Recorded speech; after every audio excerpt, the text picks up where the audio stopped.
kita beralih ke informasi berikutnya. Pemirsa, dua orang pria yang diduga pengelola investasi bodong disekap dan dianiaya oleh pemilik rumah di Durensawit, Jakarta Timur. Pelaku penyekapan ini merupakan korban investasi bodong.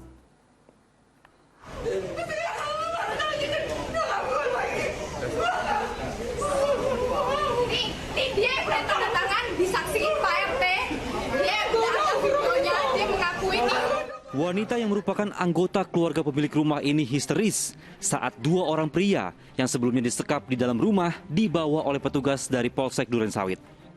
Sebelumnya, dua pria ini diduga disekap dan dianiaya oleh pemilik rumah karena keduanya merupakan pelaku investasi bodong. Sang pemilik rumah dan 4 orang lainnya mengaku sebagai korban penipuan investasi dari dua orang pria yang disekap dengan kerugian mencapai 1 miliar rupiah. Kami mengamankan 3 orang yang diduga terlapor dalam kasus dugaan penyekapan dan dugaan penganiayaan tersebut. Selain 3 orang pelaku penyekapan, polisi juga membawa 2 orang korban ke Polsek Durensawit untuk penyelidikan lebih lanjut. Don Vito Samarta melaporkan dari Jakarta. Ya, menjadi korban penipuan ini memang rasanya sangat tidak menyenangkan. Tapi jangan sampai melakukan perbuatan melanggar hukum, karena justru dapat merugikan semua pihak dan membuat masalah semakin larut.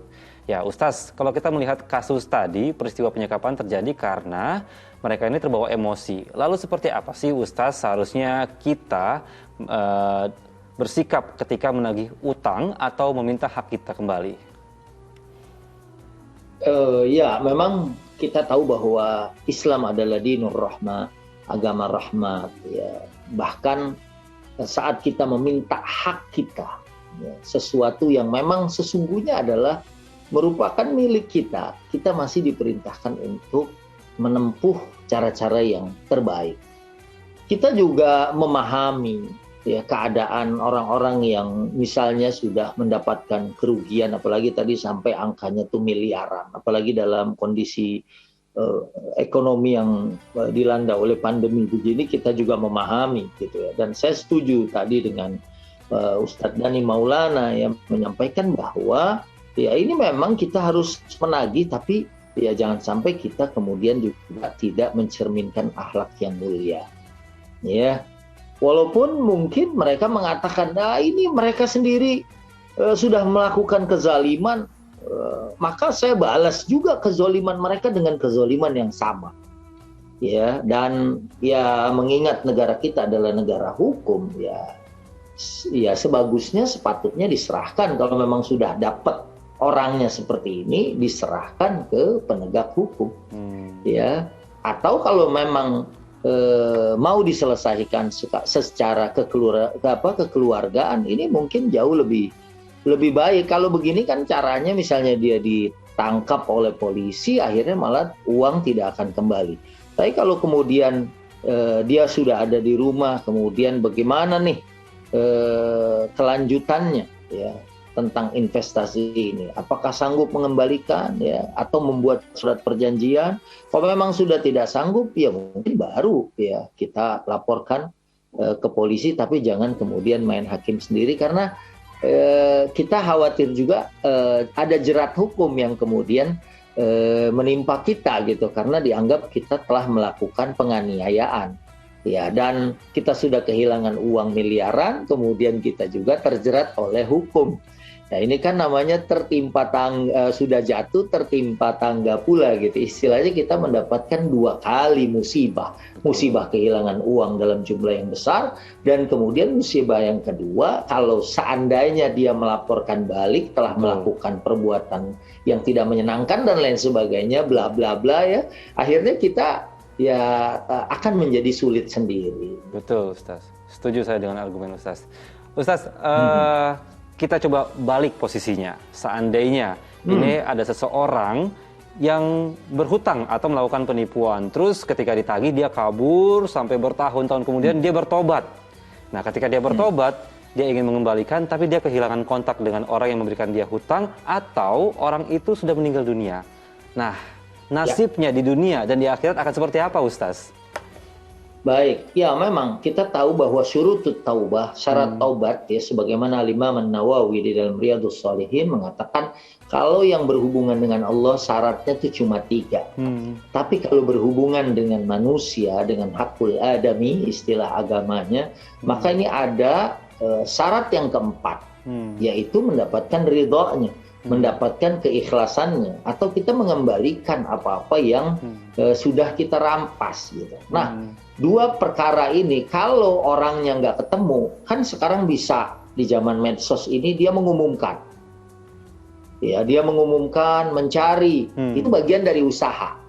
Ya kalau dia sudah mengumumkan lewat media sosial atau lewat media, sekarang sangat mudah sekali ya. Bahkan keluarga yang sudah terpisah lama saja, bisa ya sekarang itu bisa gitu ya, atau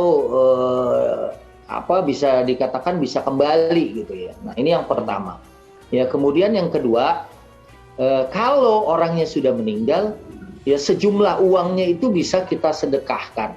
Ya sejumlah uangnya itu bisa kita sejumlah itu ya bisa kita misalnya bersedekah atau beramal ya, yang nanti kalau kita dituntut pada hari kiamat ya, yang kalau kita nanti dituntut pada hari kiamat ada pengganti. Misalnya nih 100 juta uang nasabah. Kemudian kita buatkan apa? Atau kita misalnya membuat rumah yatim, atau misalnya kita menyekolahkan seorang yang pahalanya ini insya Allah cukup menutup kita nanti di akhirat. Karena dalam hadis, man kanat indahu mazlamatun li akhihi min irdihi aw min syai'in falyatahallalhu minhu al-yawm. Ya, jadi kalau seorang melakukan kezaliman, entah mengambil hartanya ataupun apa, hendaknya dihalalkan sekarang juga, karena nanti akan datang penuntut pada hari kiamat. Sehingga logikanya, kalau seandainya datang dia menuntut, duit kamu kemarin karena kamu sudah wafat, ya saya sedekahkan di jalan Allah yang kamu bisa ambil semua pahalanya, sehingga kita tidak menjadi orang yang muflis bahasa agamanya, atau tidak jadi orang yang bangkrut di hari kiamat nanti.